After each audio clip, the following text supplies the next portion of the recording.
It's a Tuesday, 1:15 in the afternoon, and you're sitting at your desk at work. Second floor, the desk by the window that doesn't open. You're hungry, and you don't feel like going anywhere. So you pick up your phone and open the food delivery app. Your card is already saved in it from the last time. You order the sandwich you always order, $14. The shop that makes it is 4 minutes from the front door of your building. You know it's 4 minutes because you used to walk there. Then you look at the total at the bottom of the screen, $20.40.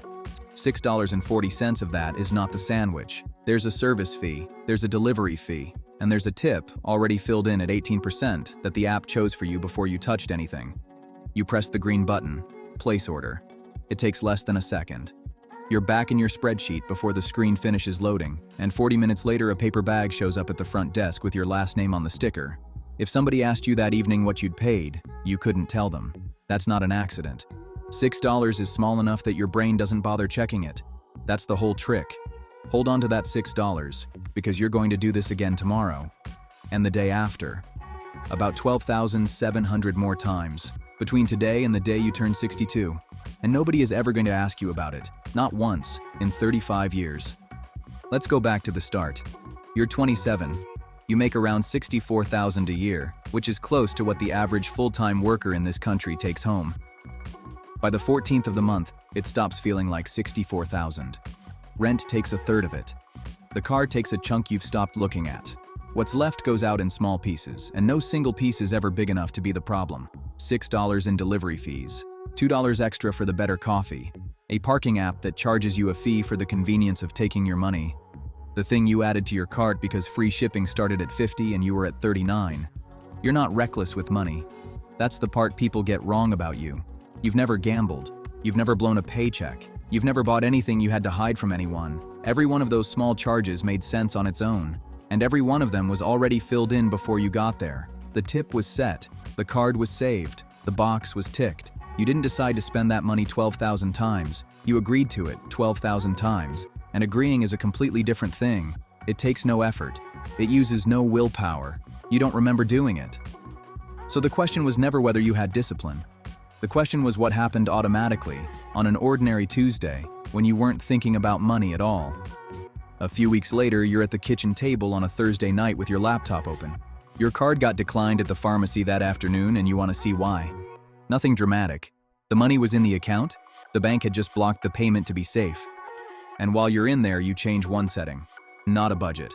Not one of those apps that sorts your spending into colored slices you'll stop opening in 3 weeks. One transfer. Set to go out on the morning after payday, before the money is really in front of you. $180 a month into a broad index fund, which means this. You buy a share of one fund, and that fund owns a small piece of every large company in the country.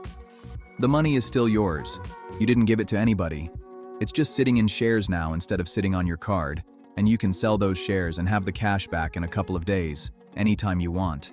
You don't pick anything. You don't watch anything. And over the long run, the American market has averaged somewhere around 8% a year, which is the number I'll use for the rest of this. It's an average, not a promise. Some years are much better, some are much worse. I'll come back to that at the end. $180 a month is $6 a day, and $6 a day is exactly the fees. Not the food, not the coffee. Just the part of the bill you're paying because you didn't want to walk 4 minutes. Then you close the laptop and go make dinner. That's the entire event. It took 11 minutes and it felt like nothing at all. And from that week on, you walk the 4 minutes. That's the only thing that changes about your day. Same sandwich, same shop, same lunch break. You just carry it back yourself. You're 28. A year has gone by. You're sitting on the edge of your bed one night and you open the account because it's been a year and you want to see the number. $2,241. You put in $2,160 of that yourself. The market added $81. $81. For a whole year of doing this every single day. Stop on that number, because this is the exact place where almost everybody quits. Not at the start. Starting is easy. Starting feels good, like you've decided something about yourself. People quit around month 14. That's when the effort is completely real and the reward is $81, and the whole thing starts to look stupid. There's a simple reason for it, and it's worth understanding because it's the only part of this that takes any thinking. Money like this grows on top of itself. The first year, there's nothing underneath. You're earning a return on $2,000, so the return is tiny. Year 5, it's earning on 13,000. Year 20, it's earning on 100,000. Same rate every year. The rate never changes. What changes is the pile it's working on, which means the boring part comes first and the good part comes last, always, with no way to swap them around. You don't know any of that yet. You just don't cancel it. Mostly because canceling it would also take 11 minutes and you've got other things going on. That's it. That's the whole heroic act of year 1. You couldn't be bothered to stop. Now let me introduce somebody else. There's a guy at work, 2 desks over.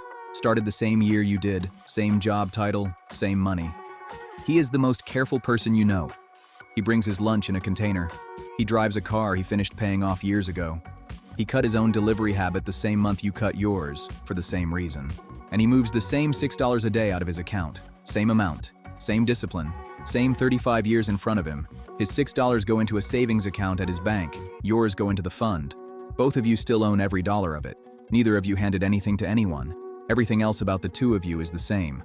That one difference is going to be worth about $1/3 because the average savings account in this country pays about 0.4% a year. That's not one bad bank. That's the average across thousands of them. And it's where most careful people keep their money quietly for decades. Remember him. We'll come back to him. You're 32, 5 years in, $13,200. You put in $10,800 of it.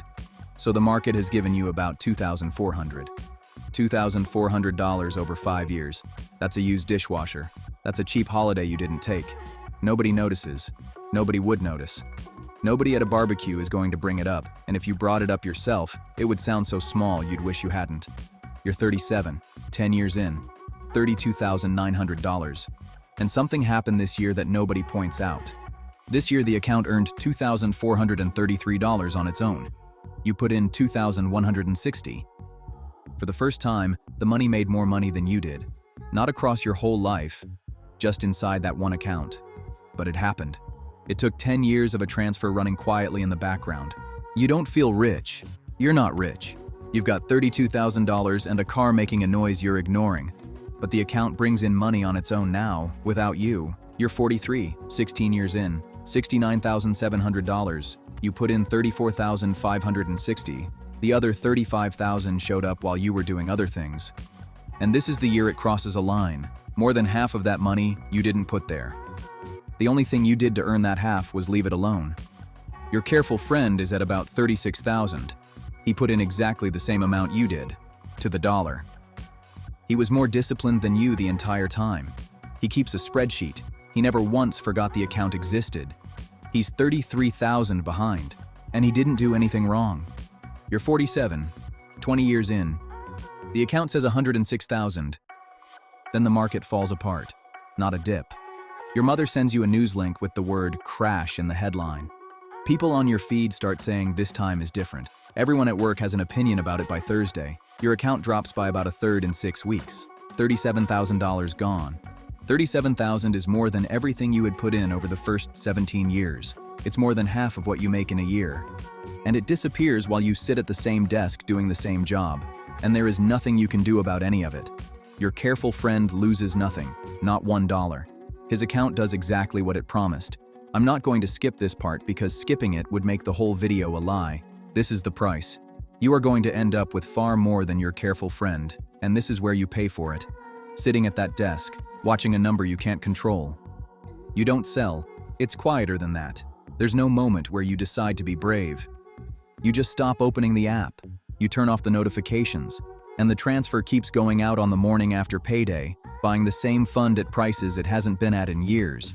Your $180 is the same $180, and right now it's buying you a lot more shares than it did last summer. It does that because you never told it to stop, and it never asked you. The setting that used to send your money to a checkout screen now sends it somewhere else. That's all that's happening here. The work people usually credit to willpower is being done by a setting. You're 52, 25 years in, $171,000. The market came back, the way it has after every crash so far. And those months when you kept buying at low prices turned out to be the most profitable months of the whole 35 years. You had no idea at the time. Nobody ever does. You weren't being smart. You just weren't in a hurry. And not being in a hurry turned out to be the right move. Your careful friend is at 57,000. He never had a bad 6 weeks.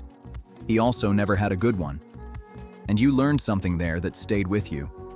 Every time you opened that app, you gave yourself a chance to do something. And almost anything you could have done would have been worse than nothing. Looking at it was the risk. You're 57, 30 years in, $268,000. In that 1 year, the account grew by more than 20,000. That's more than 9 years of your own payments in 12 months, simply because the account is already that big. Your money now earns more here than you do. The only thing left for you to do is keep your hands off it. You're 62, 35 years since those 11 minutes at the kitchen table. $412,899. Now, the number that matters. Of that total, your own money is $75,600. $6 a day, every day, for 35 years. The other $337,000 you never earned. You didn't work an hour for it. You couldn't name a single day it arrived. And your friend, same $6, same 35 years, more discipline than you had on your best day, has 81,000. 81,000 against 412. Same sacrifice. The same money, out of the same pocket, on the same days. He gave up exactly as much as you did, and he ended up with $1/3 less. He wasn't punished for spending. He was punished for where it landed. And nobody ever told him, because the account he picked is the one that sounds responsible. 2 honest things before the end, because a number without them is a sales pitch. That 8% is a long-run average before inflation. It doesn't arrive in a straight line, and there's no rule that says the next 35 years will look like the last 100. Also, if your friend had used one of the better savings accounts paying around 4% instead of the average one, he'd have about $164,000. Better. Still not half of yours. The gap gets smaller, and it doesn't close. And the second honest thing is the one people skip. He never had 6 weeks where $37,000 vanished, and there was nothing he could do about it. You did. That was what you paid. So here's what this leaves you with. 3 things. First, stop deciding. You are not going to out-discipline an app that fills in the tip before you arrive. Change one setting, one time, on a day when you're already thinking about money, and let the setting do the rest. Every day you have to choose again is a day you might not. Second, pick an amount you won't argue with every month. How big it is matters much less than whether you'll still be doing it in 5 years. $180 a month for 35 years beats $500 a month that you cancel in the spring, and it isn't close. If canceling it wouldn't fix anything in your life, it's the right amount. Third, money has 2 different jobs, and you can't mix them up. A savings account is your cushion for when something goes wrong. The car dies, a tooth breaks, the job ends. That money has to be there tomorrow if you need it. And it matters. Fewer than half the people in this country could pull a surprise $1,000 out of savings today. But a cushion doesn't grow, and it isn't meant to. Money you won't touch for decades belongs somewhere else. Your careful friend mixed up the 2, and it cost him $350,000. Your first year is going to pay you $81. It's supposed to. Don't look at the amount. Look at whether the transfer is still running, the app is still on your phone, the card is still saved, the tip is still set at 18%, and it will be sitting there at 1:15 on some Tuesday, waiting for a thumb that isn't thinking about anything in particular. The $6 was never the decision. The setting behind it was.